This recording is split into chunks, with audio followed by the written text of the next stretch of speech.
Malachi chapter number 2, verse 1, 2, and 3. English una, Sayat kaduha. And now, O ye priests, this commandment is for you. If ye will not hear, and if ye will not lay it to heart, to give glory unto my name, saith the Lord of hosts, I will even send a curse upon you, and I will curse your blessings. Yea, I have cursed them already, because ye do not lay it to heart. Behold, I will corrupt your seed and spread dung upon your faces, even the dung of your solemn feasts, and one shall take you away with it. If you think the English is strong, the Visayan is stronger.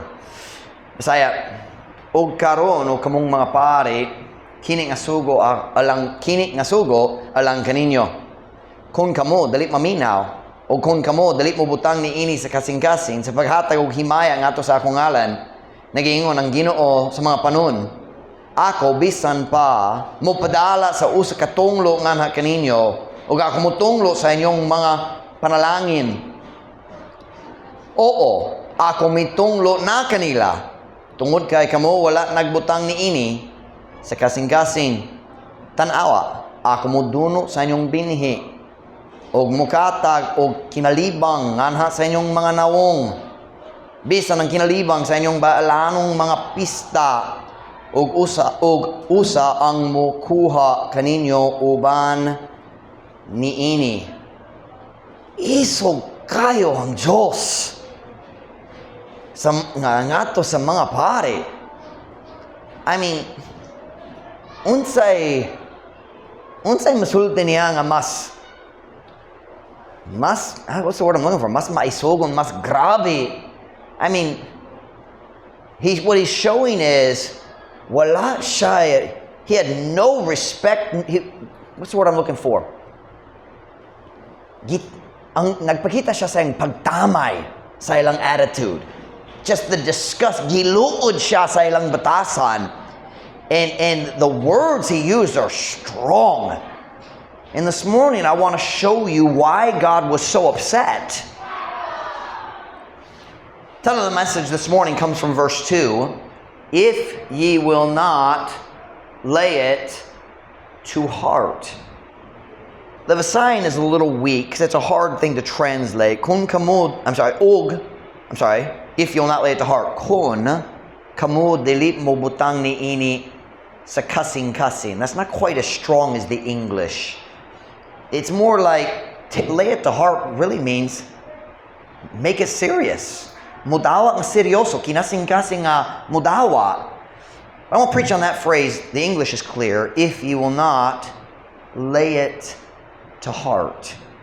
Magampo na ta. Thank you mo makalingkod para sa mensahe karon. Father, would you please bless the preaching of your word this morning.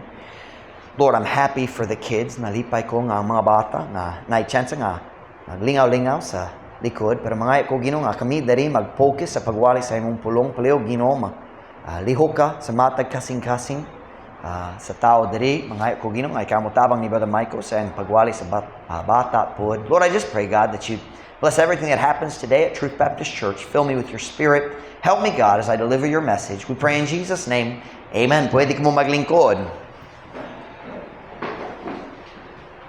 Karong buntag, si Flory nibalik na. Salamat sa Ginoo. There you go. Kay kining ang mensaya lang ni Flory. Oh, no, delete. That's a good illustration. We'll use that in a minute. It fits with the sermon perfectly. Karong buntag, ganahan kong mangutana lang sa tanan tao nga nadere. Diha sa imong pag-isip, unsa ka importante ang mensahe sa Diyos. Unsa ka importante ang pulong sa Diyos alang kanimo. We live in a world that does not value the Word of God. Nagpuyo ta sa kalibutan nga walay paki sa mensahe sa Ginoo. Sa atong teksto karong buntag, ang mga pari sa Dios halayo kaayo gikan kaniya. Nagalagad gihapon sila, naghalad gihapon sa mga sakripisyo, nagsunog sa insenso, naghimo sila gihapon sa tanan buluhaton sa templo, pero ang ilang kasing-kasing dili sakto. Ang ilang pagpangalaga dili kinasing-kasing. Something was wrong with the priest of God. Nining panahon na sa Malachi was after the captivity. Ang mga tao sa Diyos, ang mga Hudeo, gidala, gitkan sa Israel nga sa Babylon, 70 years na sila dito. Human sa 70 years, ang Diyos naglihok diya sa kasing-kasing ni King Cyrus o siya naghimo sa proclamation ang mga Hudeo makabalik nga sa Jerusalem aron motukod sa templo pag-usab. Ang Diyos nagsugod na ko nga mo patuklod sa templo niya dito sa Jerusalem o daghang tao ni balik uban ni Zerubbabel o Jeshua, usay gitawag Joshua, pero silang duha, si Zerubbabel o Jeshua, nag-lead sa tao, balik gikan sa pagkabinihag, balik gikan sa Babylonia, ngadto sa Jerusalem, aron motukod sa templo. Human sa pagtukod sa templo, ang mga tuwig may labay, and then si Nehemiah niabot, o nag-lead sa tao, o nagtukod sila sa paril dito sa Jerusalem. Pero tanan niya na, dugay na human. Diya sa panahon sa Malachi, humanan ang templo, nag-alaga gyapon sila, pero naay kabugnaw. Diha sa kasing-kasing sa katawhan sa Diyos. At bisa ng mga leader, ang tanan nilang ginabuha alang sa Ginoo, taphaw. We in English call it just going through the motions. Walay kasing-kasing diha sa buluhaton sa Diyos. We just do it kay ang tanan laing tao nagdahom nga kini atong buhaton. Ug ang Diyos nagdaghang pagsaway diha sa Malachi. If you read the book of Malachi, it's just one criticism after another. Uska reklamo, sunod, lain, just everything. And God would say, I'm not happy. And the children of Israel would say, unsa mong sayo? God says, return to me. How can we return? Wala kami nagbiit ninyo. Kanang ang ilang attitude sa tibok Malachi. But here in chapter 2, God says, na ako'y mensahe alang sa mga pari mismo. Let's look at verse 1 again. Malachi chapter 2, verse 1. And now, O ye priests, this commandment is for you. O karon, o kumong mga pari, kini nga sugo alang kaninyo. Now, kung ako man, uska pari, niya ng panahon na, o ang propeta niya borog nagsulti, kamong mga pari, na mensahe gikan sa Ginoo lang kaninyo mismo. You know, murag ka na mo kuha sa akong attention. Uy, para na Tony. Kaniya nagbinuang ko ni Flory. Maka-imagine ba ka kung seryoso ko magbasa ko sa text.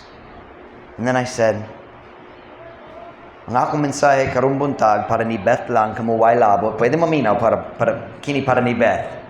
Do you think I would have Beth's attention? Naminaw na basin. But I think I'd rather do it to Flory. Mas nino may mo ni Flory. O Kazel. Pwede po kay bago pa ka. So kinahanglan.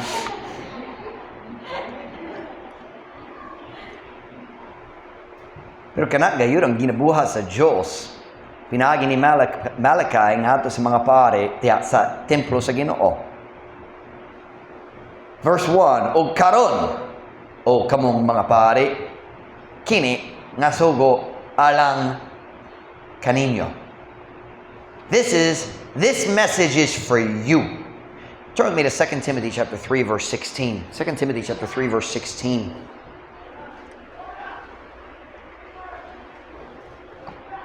2 Timothy chapter 3 verse 16.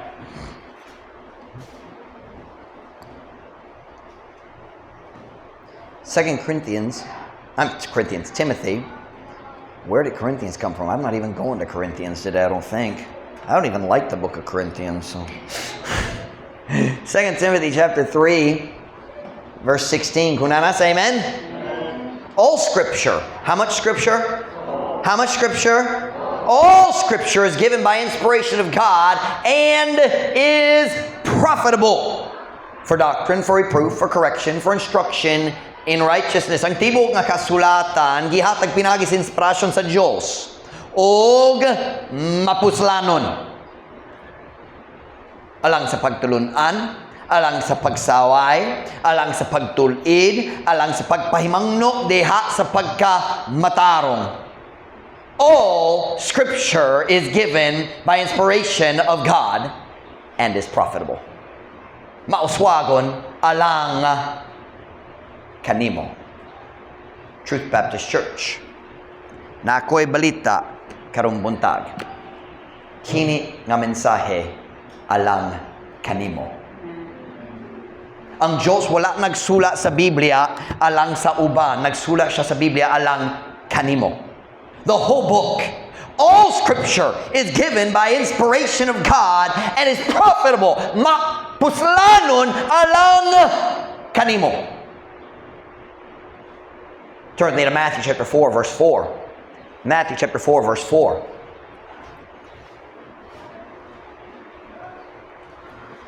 Matthew chapter 4, verse 4. We're asking this morning, unsa kang importante sa mensahe sa Diyos? Unsa ka importante, ang mensahe sa Diyos, ang pulong sa Diyos alang kanimo. Matthew chapter 4, verse 4. Matthew chapter 4, verse 4. Kung nasa, amen? But he answered and said, it is written, man shall not live by bread alone, but by every word that proceedeth out of the mouth of God. Apan siya mitubag ug miingon kini nahisula, ang tao dali mabuhi sa tinapay lamang, apan pinaagi sa matag pulong nga nagagawas gikan sa bakbak sa Dios. Now, kung ang Pilipino ang musulti nini, siya musulti, ang tao dali mabuhi sa tinapay lamang, kinahanglan pod og bugas og sudan.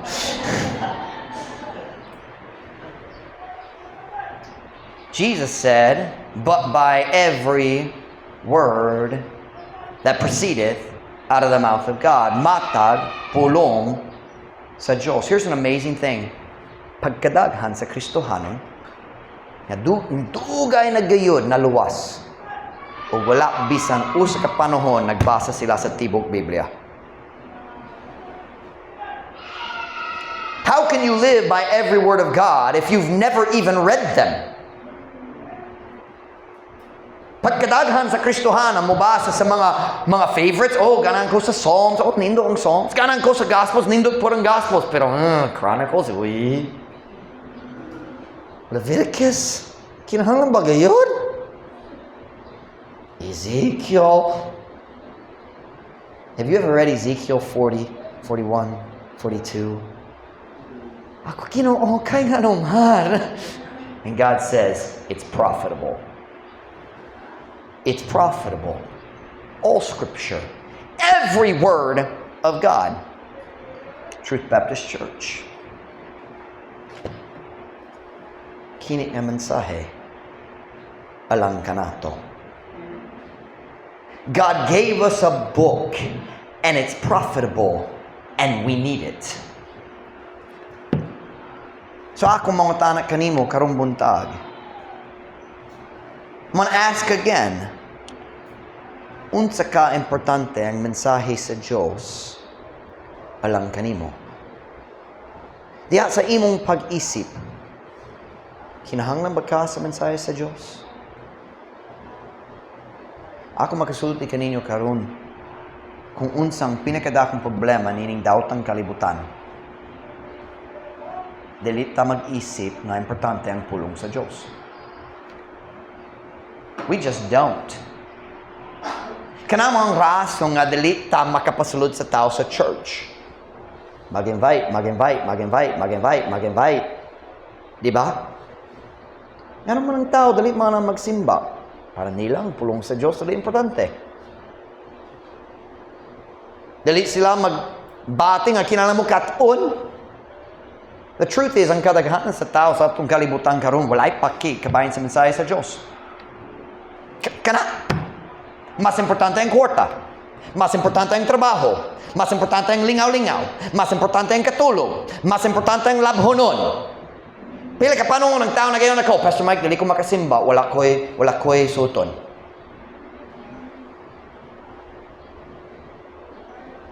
Mas importante ang Facebook. Oh, di ko makasimba. Nailawat sa akong ulo. So magpabiling sa balay, mag-Facebook.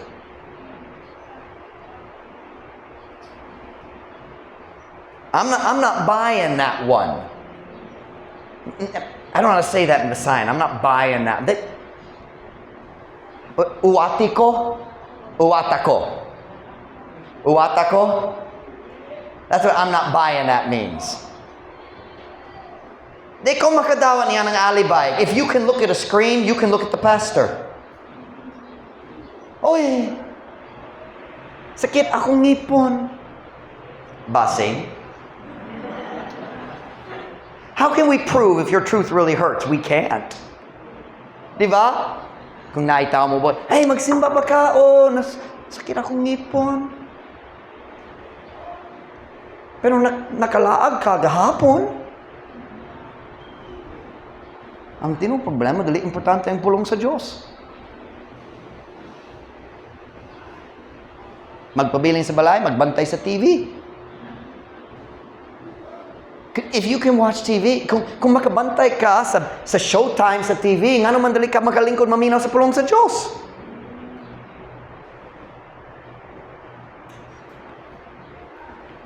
Mas importante ang Facebook, mas importante ang YouTube, mas importante ang eskwela. Maghimo sa assignments, imbis sa pagsimba.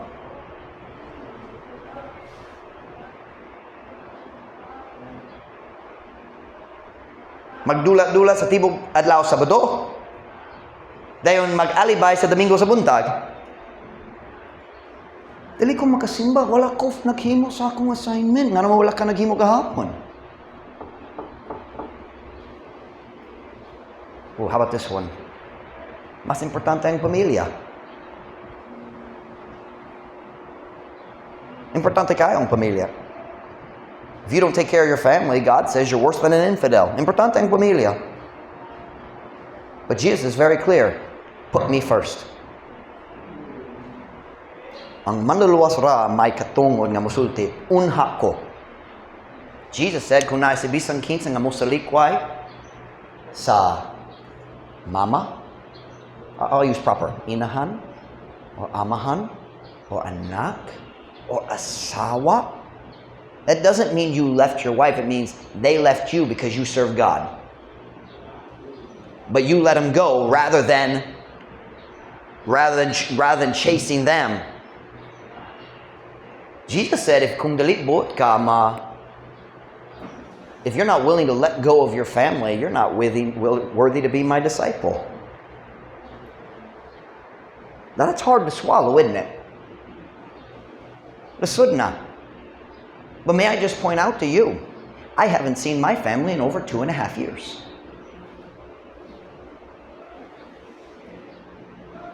O kung akong papa mo tawag na ko ugma mo sulti tigulang nagyud mi ron kinahanglan ka mo uli mo ate man sa imong mama mo ate man nako. I'll say, I'm sorry dad na igugma ko ninyo pero diri ra ko. Jesus is first. I said Jesus is first.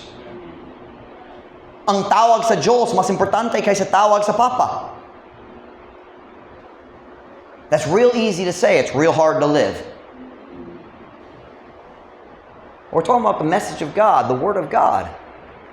Kahang tao, mas importante ang tanan kaysa pulong sa Diyos. Mas importante ang pamilya, mas importante ang barkada. O siyempre na mga tao mo pahayag nga, ang pulong sa Diyos, importante kayo. I love it, magsawunin ko. Siyempre, nagatuko sa Biblia. Dali pwede nga mabuhi mi kung wala'y Biblia. Si Kristo nag-study kabayan sa mga tao sa maniyana. Here's what Jesus said. Kamong mga tigpakaron ning nun. Maayo gayon nga pagkapapasiya ni Isaiah may tungod kaninyo nga nagiingon kini mga tao nagadulngan hi kanako pinagi sa ilang bakba og nagapasidungog kanako pinagi sa ilang mga ngabel apan ang ilang kasing-kasing halayo gikan kanako. I'm telling you, the problem in the world today is we don't value God's word. We don't think it's important. We don't think it's important to read it. We don't think it's important to go to church. Si Paul naghiskot sa priyo nga tao sa maniyana. Titus chapter 1:16, they profess that they know God, but in works they deny Him, being abominable and disobedient unto every good work reprobate. Ouch! Sila nagpahayag na sila nakaila sa Diyos apan diya sa mga buha, gilimod nila siya. Ingon nga dulumtanan ug dili masinugtano ngadto sa matag maayong buha sinalikway. You know what that describes today? Rock and roll, praise and worship churches. Oh, kaila mi sa Diyos. Pero diya sa balay, nagkinabuhi sila sa mga tao, wala na luwas. They declare that they know God, but in works they deny Him. Ang tanan lang ko karon, unsa ka importante ang mensahe sa Diyos lang kanimo. Nga naman ang Diyos nalago kaayo sa mga pari. Diri ni nga text. Because they heard the message and they didn't care. Wala sila nagtugo nga mensahe modulo nato sa kasing-kasing. They didn't lay it to heart. Do you know what that is? Kanasama sa Kristohano nga makadung sa pagwali o magsulti, ayaw na lang. Kabalo ko sa gisulti ang Diyos. Si Pastor Mike nagpakita na to sa gisulti sa Diyos. Pero para na ako, dali importante. That's the attitude here. They don't lay it to heart.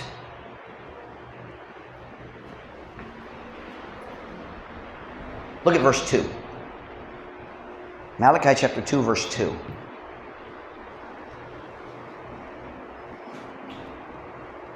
I'm asking today, do we value God's word more than the wicked world does? Mag-isip ba ta sa pulong sa Diyos nga bililhon or sama ta sa kalibutan na, oh, yan ako ni inigabahin dari, pero kini dari, ayaw na lang. Malachi chapter 2, verse 2. If you will not hear, this commandment is for you, if you will not hear, and if you will not lay it to heart, to give glory unto my name, saith the Lord of hosts, I will even send a curse upon you, and I will curse your blessings. Let me stop right there and explain what that means. Ako mutunglo sa inyong mga panalangin. What that's talking about is, in English we have the expression, or it's in the Bible actually. One place it says Jesus gave thanks for the bread. In another place it says He blessed it. So it's the idea of praying and asking God to place His blessing on something. Okay? So the priest, ang tao magdala sa sakripisyo. Ang pari ang mudawa, dayon siya mag-ampo diya niya na aron ang Diyos mag-bless. So that is their blessings. It doesn't mean ang Diyos mihata na ko kwarta, oh, naipanalangin. It's not what it means. It's talking about in the work of God when they're putting a blessing upon something. Okay? Let me read it. I will even send a curse upon you, the priests, and I will curse your blessings. And here's the most shocking part to me. Yay, I've cursed them already. Because you do not lay it to heart. Para na ako, kining nga bersikulo usa sa pinakatingala sa tibok Biblia. Let me read it beside. Kung kamo dali maminaw, o kung kamo dali mo butang ni ini sa kasing-kasing, meaning dali isalud ang kamaturan sa imong kasing-kasing, dali kinasing-kasing nga magdawat, dali mo dawat nga importante nga bugat ni. Kung kamo dali maminaw, o kung kamo dali mo butang ni ini sa kasing-kasing, sa paghatag og himaya ngadto sa akong ngalan, nagaingon ang Ginoo sa mga panon, ako bisan pa mo padalat sa uska tunglo nga na kaninyo, ug ako mutunglo sa inyong mga panalangin. Oo, ako mitunglo na kanila. Tungod kay kamo wala nagbutang ni ini sa kasing-kasing. So, what just happened there? Let me explain it. Let me give you an illustration. Pipila ka bulan, milba, I think sometime this year. Nagsowanin ko dito sa plaza. ug nag-study ko sa grupo sa RMI students. Ug usahay, ang mga students sa RMI butang kaayo. Usahay medyo galot. Can I say that? Sakto ba? Usahay medyo galot. And kini nga grupo medyo galot. And nagbinuwang, nag-joke-joke. And ako naman nagsugod ko mag-share kanila kabayan sa, oh, ganang may maminaw. Pero wala na minaw gyud. Ang tao moagi sila. Nagbinuwang. Nagsulay ko magsangyaw, huwag sila na ma-distract, wala nag-focus, and makakita ko, they thought we've heard all this before. Kabalo meaning tanan, walay bago ni. It's kind of like when you try to, sometimes you try to witness to a young person who spent a lot of time at assembly. Kabalo ko, si Kristo namatay sa cross. You ever experience that? That's kind of the attitude I was dealing with. By the way, soul winners, anytime you run into that attitude, stop and focus on hell. Sin and hell. My favorite method when I'm dealing with kung naay batanon nga gahi o naay attitude nga dili importante ni maminaw ko pero kana nga kanunay, here's what I do. Here's what I'll do. I'll say, I did not think my phone would ring while I'm recording. Hopefully it didn't turn off my recording. That would be very frustrating. But here's what I do. Kung mag-story ko sa grupo sa Batanon, and I can see nagsulay sila makigbatok sa conviction, they're trying to resist. Here's what I'll do. I'll say, para na ako. I say, syempre, kitang tananay sala. Oh, kitang tananay sala. In fact, this happened to me last week. Nag-share ko sa grupo sa tao gikan sa... It's the package, I'll guarantee it. And it won't let me hang it up. Hang on, let me put this on Do Not Disturb. Excuse me. I should have done that. I did not think the phone would ring while I'm recording. I thought it would. There we go. Okay. But I ran into a situation kind of like this. I'll get back to the RMI students in a minute. Remind me. I'll get back to them. This is my third story. I'll get there. All right. But just last Monday, my grupo tao na Masco, I can't remember, I think they were from Talisay. I think it was Talisay, not Kawakawa. I think it was Talisay. And nagsugod ko mag-share kanila. And they, maminaw me. But then, they weren't really listening. I would say, syempre, ang kayang tanan nagsala. So, syempre, kitang tanan na isala. Kita din na isala. Tanan! And naggrupo sila. You know what I'm talking about? Medyo nagbinuwang. And that was kind of the situation I was dealing with the RMI students, but they were even harder. Kining ang tawag gikan sa Talisay, dili kayo, and I found a way to take care of them. I didn't have to be as mean. But this group from RMI, kahit sila. So anytime I'm dealing with a group like that, I do the same thing. I'll tell them, I said, para nako. Siyempre, ang tanan tao sa tanan panahon na sala. Pero para nako, mas sayon ang sala karon para sa mga batanon kaysa bisan unsay laing panahon sa kalibutan. I say, kini ang rason. I pull out the cell phone. I say, makalantaw ka sa bisan unsay kahugawan sa kalibutan, dalit yun mag-click. I say, pumutana. Kung ako makakapon sa tanani mong gilantaw sa mong phone this week, maulaw ba ka? And it gets quiet. Ang conviction mo abot. I preach about literal sins. I don't know what they've done. But when you start talking about, sayang kayo, okay, let's just be honest, kita ng mga lalaki. Kanan mo lang tas mga chicks. Sayang kayo sa mong cellphone, di ba? And all of a sudden, makita na ang conviction ng balang espiritu nagduot. That's how you deal with kaki. Kanang paagi mag-istorya ko sa mga, I don't say you did it. I just say it's easy. Huwag sakali lang maghilom kayo. Pero kina nga grupo, gikan sa RMI, naglisod ko. Nag-share ko. Naggamit ko sa lain na illustration. Nagtindog ko. Nag-ana-ana. Nagwali ko. I mean, I did everything. I'm standing there in front of the sidewalk. They're sitting right there. And naglisod ko. So finally, nag-share ko. And I just stopped.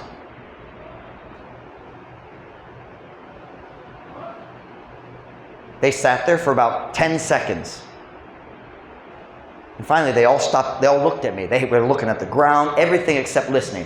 And they all looked up. And I said, you know what? Para na ako, dali ka mong interesado. Pangitaon na lang ko glaing. kind of what God is doing in this verse here. He says, "Kamu mga pare, kini nga mensahe para ninyo. Kung dali ka mo maminaw mo, tunglok ko ninyo mo, tunglok ko sa inyong mga panalangin." You know what? You're not even listening. Akong gitunglok na. That's what he was doing. It's almost like he interrupted himself. Kung dali ka mo maminaw. I'll be honest, I'm having a hard time finding the sugo. Unsa bang gisugo? I haven't figured out. I think God said, you know what, hang it. You understand, hang it? Bahala ka mo. You know what? Gitunglo ko ninyo karon. Nasayop ko, gitunglo kamo nako karon. Something like that. Sorry, Kaya. It's an incredible verse to me that God, who knows everything, gets upset in the moment. You ever notice that? Ang Diyos, nasa gawa sa time. Kapalo siya gikan sa sinugdanan nga to sa kataput, nga to sa kantoran. Diba? Pero diha sa panahon, sa salasang katawhan, nasuko siya. Diba? And that's what you see here. Hey, listen, I got a message. You know what? You're not even listening. Ayaw lang. Bahala ka mo. Mutunglod diretso ko.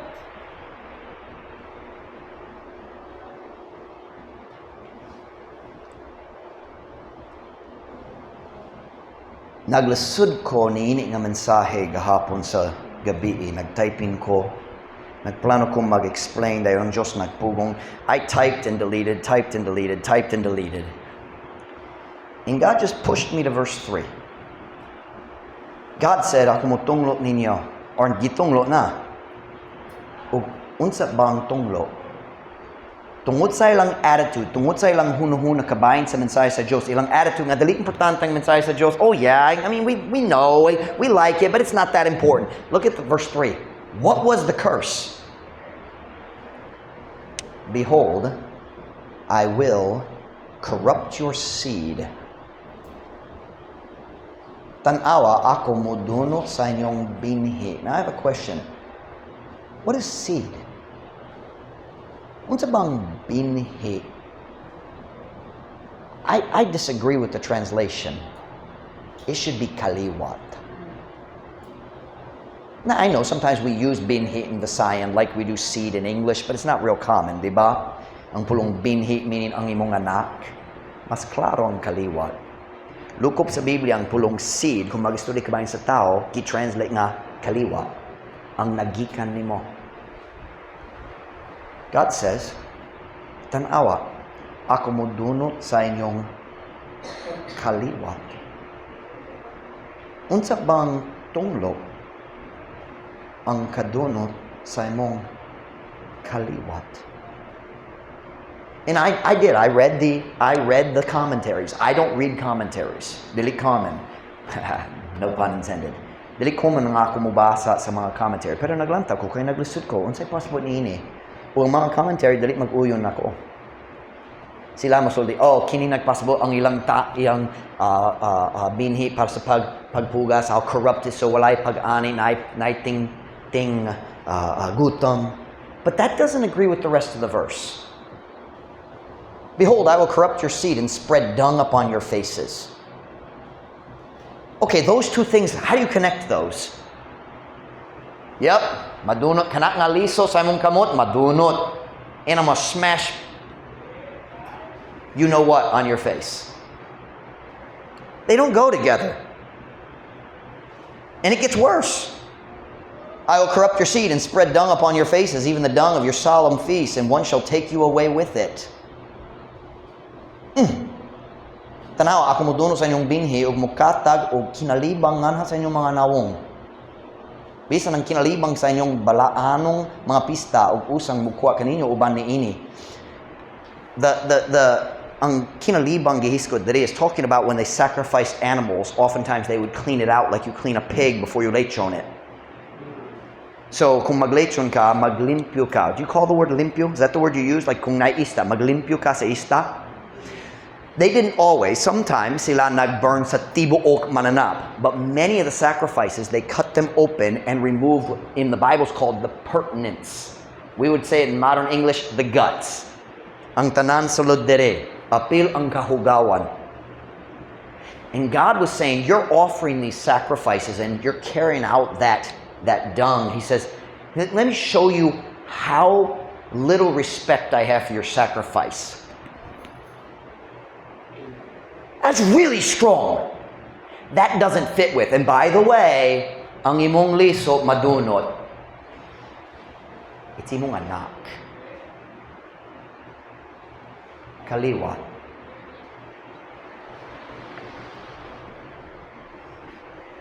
The message this morning is very, very simple. Ang Diyos misulti sa mga pari, kamu walay paki kabahin sa akong pulong. Dili kamu magdawat niini nga kinasing-kasing. So you know what I'm going to do? I'm just going to let your kids rot. Maduno man ang inyong mga anak. You listen to me very carefully this morning. Kung ikaw mag-decision nga dali importante ang mensahe sa Diyos sa lang kanimo, mutunglo ka sa imong kaugalingon anak. Are you listening to me? It is always the children who suffer from bad decisions. You say, Pastor Mike, wala ko'y anak. You will one day. Ang imong mga decision nga himuon nimo diha sa imong pagkabataan-on mag-apekto sa tibok kinabuhi sa imong mga kaliwa. You say, Pastor Mike, that's not fair. Ang Diyos mo tunglo sa bata? No. The parents cursed the children. They made the decision.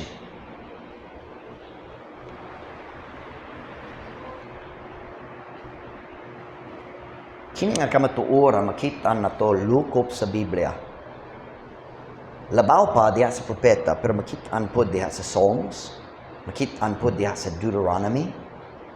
I've just read through all the minor prophets, and I wish I had written down all the verses, pero balik-balik na tingala ko, pila ka verses ang Diyos naghiskot sa pag-antos sa bata sa mga dautan.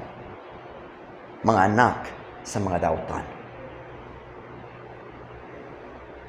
And what's the problem? It's always the same. It's the attitude of the parents towards God's Word. Kini nga attitude nga common kayo sa itong kalibutan karon, this idea of, I know what the Bible says, pero para nako, dili na lang ko. You will destroy your children. Are you listening to me? Muguba ka sa mong mga anak. You'll destroy their faith through your hypocrisy. I'll tell you what destroys kids. Sa akong nakita, sa akong pagkabataan-on. I'll tell you what destroys kids. Mga kinikanan mo ato sa church, maminas pagwali. Ang pastor magwali batok sa sala, o sila mo uli, musulti sa ilang anak. Ayaw ka balaka kamay niya na? Ang pastor magwali batok sa daotang nga salida, kini ang dako nga ako nakitaan. Ang pastor magwali kabayan sa daotang mga salida. O ang kinikana mo uli, musulti sa ilang anak, ayaw ka balaka. Or basin dali mo hisko, just magbaliwala ra. Natingala ko sa mga salida nga can I sort tanaw? Sa tanaw, gitanaw sa mga Kristohanon. Natingala ko. Tayo malibog ang tao, nga naman akong mga anak, wala na iguma sa Diyos. Nothing will destroy the faith of your children more than hypocrisy. Are you listening to me? Kini nga attitude of, mosulod ko sa church, o, naiguma ko sa Ginoo, alagad ko sa Diyos, pero dito sa balay, lahi gayud ka. And by the way, kana nga klase sa pagkarong ingnon, dili magsugod kung maminyo ka, kana magsugod samtang single pa ka. The willingness to hide things from other church members. Lain ang kinabuhi sa balay sa imong kinabuhi sa church. Lain ang kinabuhi sa imong cellphone. Sa imong cellphone. Sa imong cellphone. Parents, future parents, guard your eyes. We know what the Bible teaches about the eyes, and then we watch bad movies or ungodly TV shows. Ang showtime, kanaway labot diha sa balay sa Kristohanon. Kristohanon, tigsunod ni Jesus Kristo. Napay showtime or wala na? Kanang favorite show ni Ma'am Ruth sa una, pero wala.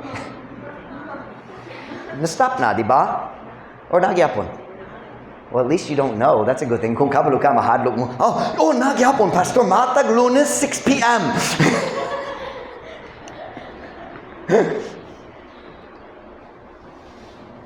Throughout the Bible, we see it again and again. Our lives affect our children. And young people, listen to me. It doesn't start when you get married. It starts when you're a teenager. Turn with me to Psalm 37, verse 25. Psalm 37, verse 25.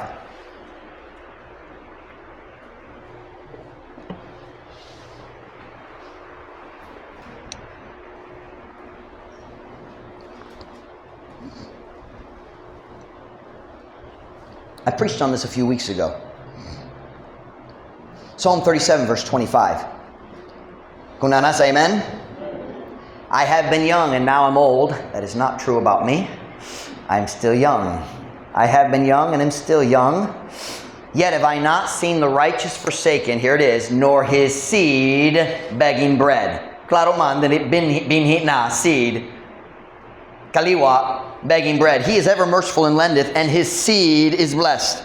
Depart from evil and do good, and dwell forevermore. For the Lord loveth judgment, and forsaketh not his saints. They are preserved forever, but the seed of the wicked shall be cut off.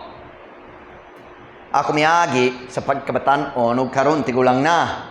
Apan ako wala nakakita sa matarong agi sa likway, ni sa iyang kaliwa nga nagapakilimos og tinapay. Siya sa kanunay malaloy-on og nagapahulam, ug ang iyang kaliwa gi panalanginan.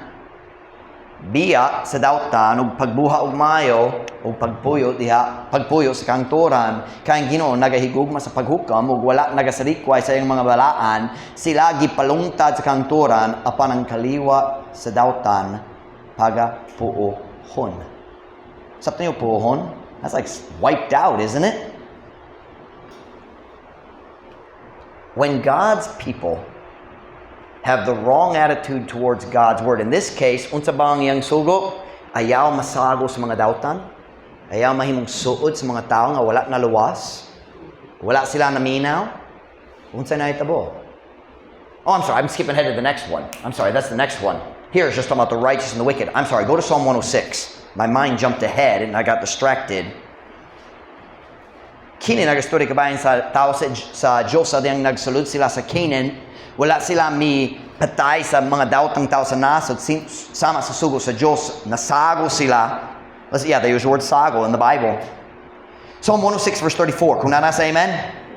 They did not destroy the nations concerning whom the Lord commanded them, but were mingled among the heathen and learned their works. Apan misago diya sa mga pagano ug mikat-on sa ilang mga buha. Verse 36, and they served their idols which were a snare unto them. Yea, they sacrificed their sons and their daughters unto devils. O sila misakripisyo sa ilang lalaking mga anak ug ilang babaeng mga anak ngadto sa mga yawa. That's talking about burning their children alive.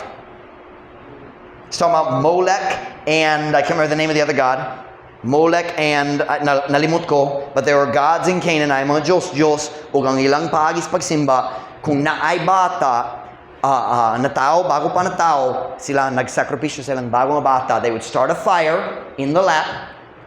Dayon ang ilang nailarawan nag-arm sa manini, and they would take their baby and put it in the arms of them and burn the baby alive. Samtang nagdukduk sila sa drums aron dili makadungog sa pagsinggi sa bata. Kanang gihiskod dere. Unsay sinugdanan? Wala sila nagsunod sa sugo sa Dios nga magpalain, mahibulag, gikan sa daotang tao sa kalibutan. You listen to me now? Parents, if you're friends with wicked people, you're going to hurt your kids. Are you listening to me? And it doesn't start when you get married. It starts in high school. Starts in high school. Unsay problema? Para nila, dali importante ang sugot sa Diyos ang kinahanglan mahibulag. That is the battle we are fighting in Christianity today. Many Baptists have given up the battle of separation. Christians are not supposed to be friends with the world. Kasi ang kalibutan mag-change kanato, dili ta mag-change kanila. God's way is kita mo ato sa kalibutan, magsangyaw kanila, mag-share kanila kabayan sa kaluwasan, tayo magdalat nila sulod sa church aron sila ma-change diri. Dili ta mahimong suod kanila sa gawas. Love everybody, be friendly, but not friends with everybody. You listen to me. Listen to me. I wasn't going to preach this, but I feel like I need to. Kung naay bayot sa imong parente, ayaw pagtuo siya mo sulod sa imong balay. You listen to me? Protect your kids. Bayots are predators. Period. Something yung predator? Nag-hunt para sa mga inosente. Pastor, you shouldn't say that. I know. But it's true. You think, oh, bayot siya, so pwede siya mag-best friend sa ako na babae. Are you nuts? Nagadoon ko kabayan sa transgender dito sa US. Na lalaki, nagpagkaroon ingno nga babae siya. Oh, ako us ka babae. Criminal siya. Napriso siya sa female prison. I-transfer siya sa male prison. English. After he impregnated 2 prisoners. Sabi yung impregnate, nagpaburos. Oh, akus kabayo. Bayots are perverts. Sila magpahimulo sa babae sama sa lalaki. Oh, but it's my cousin. Don't let him in your house. Kung sila mo hapit sa balay, you sit there next to him. Salamat sa imong pagbisita. Bye-bye. 5 minutes. Okay, nami lakwon. I have a suggestion. Kung nakay problema na daotang tao kanunay mo sulod sa imong balay, basi mo dala sa limnon, basi mo dala sa sigarilyo, basin kanang o basin ng bayot, kanang nga klase, I've got a simple solution for you. It's really easy to fix. Okay? You ready? Buy a Bluetooth speaker about this big. Get load. And download the meanest sermons Pastor Mike has ever preached. I'm serious. Dayon, kung naidoubt ang tao mo sulod sa imong balay, you don't have to be mean to them. Say, hey, nalipay ko na ka diri. Nag-andam mi, maminaw sa pagwali sa among pastor. Nindog yun ni. I promise you, magsugod ka. Sa 5 minutes, oh, nalimot ko na kwelakwon mo. Lakaw na siya. Dili ka kinala mo pahawa. I'm serious. We must be separated from the wicked world. Parents, we got to protect our kids. Young people, start practicing now so you can protect your kids in the future. Amping kayo kabayan sa mga higala. Oh, dili ko mag-backslide pero unsay mahitabo sa imong anak. Ang atong mga decision mag-apektar sa atong mga anak. You say, well, that's not fair. Then be a good parent. Daghang batanon nasuko sa ilang kinikanan. Oh, lasura akong kinabuhi tungod sa mga decision sa akong kinikanan. Dahil kung tinuod ka na, tugot ang Diyos, mo gamit niya nga mag-change sa imong kinabuhi aron dali ka masayop sama sa ilaha. I just read in my Bible this morning, it's in Ezekiel. God said, don't be like your parents. Kung imong kinikanan, wala nagsunod sa Ginoo, ayaw may sama kanila. Higugmaan nila, pagrespeto nila, but don't be like them. Ayaw paggamit sa mga sayop sa imong kinikanan, ingon nga alibay, aron ikaw makasala. Oh, ako naghimo ni, ako sama niini tungod sa sayop sa akong kinikanan. No, ikaw sama niya na tungod ganahan ka. God's given you His Word. He's given you a church. He's given you a pastor. You don't have to be destroyed. Ang raso nga mga bata na daot, mao kini. Their faith is destroyed when their parents are hypocritical. Listen to me. Mas dako ang tsansa para sa bata na naluwas na siya, uyang kinikana wa gyud nagsimba, o nagsulod siya sa church dere, mas dako ang iyang tsansa nga mosunod sa Ginoo kaysa bata nga nagdako dere uban sa kinikana nga tigpakaron ninyon. Because that child sees the confusion, muuli sila gikan sa church o ang kinikanan magsaway sa pastor, nga naman ang pastor nagwali kabayan niya na. You just destroyed your child's faith. I am not God. Na mga panahon masayop ko, sigurado. Pero kung masayop ko, ayaw pagsulti sa mga anak. You'll destroy your children's faith. Naadlaw mo bot imong anak kinahanglan sa pastor. Naadlaw nga imong anak dali comfortably mo duol kanimo aron mangayo sa tabang. Niana nga panahon kinahanglan sila og pastor. Be very careful. Be very careful. But the root of everything is very simple. Unsa ka importante ang pulong sa Diyos sa lang kanimo. Your kids need you to value God's words. Wala pa ko'y anak, you will one day. You will one day. Kung ganahan ka muguba sa imong anak, dili lisod. Ipakita lang kanila nga ang pulong sa Diyos dili man di ay importante kayo. We can pick the parts we like. Ang pastor magwali nini, ayaw na lang, delita maging anak. Pwede ang pastor, pwede delita. If it's in the Bible, you don't have that right. Kung nasa Biblia, wala kay katungod, katungod si Pastor Uska Americano. Dili ko magwali sa culture sa Americano. Magwali ko sa pulong sa Diyos. Let's value God's Word. Let's prioritize reading it. Let's prioritize church attendance. Alang sa atong anak karon o sa umaabot. Your kids need you to be right with God. Every head bowed, every eye closed.